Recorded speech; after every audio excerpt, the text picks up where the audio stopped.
Well, we were a group of journalists. We were invited by the government of China on 15th and 16th of August 2019 to visit the Uyghur autonomous region of China. Because during our trip, our Chinese friends did not allow us to interview people as we wanted. The aim of our trip was to deceive the foreign world and to make people outside of China to believe that things are fine in Xinjiang. We saw, and our Chinese friends sent us to visit a number of, or exactly 2 concentration camps that the Chinese call vocational training schools.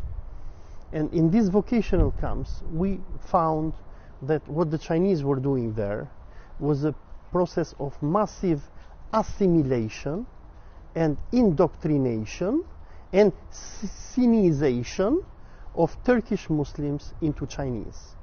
In these concentration camps, that according to many international governments, organizations, they believe that the people who are detained there are from 1 to 3 million Muslims. The Chinese were forcing the Muslims to, number 1, renounce their identity as Turkic people and Muslims. Number 2, we have heard that people there are forced to eat pork.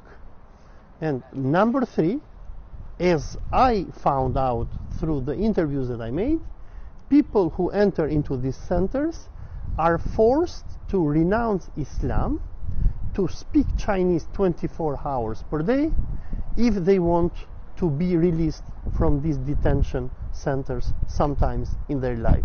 From our visit in the concentration camps, we found out that these people were totally isolated from the world. They were prisoners. They didn't have access to telephones, to internet, to TV. They were only brainwashed with Chinese state propaganda. And these people, they were so desperate. These people who were imprisoned only because a lady had put a headscarf, or another one only because he had prayed to God, or another one only because she had read the Quran.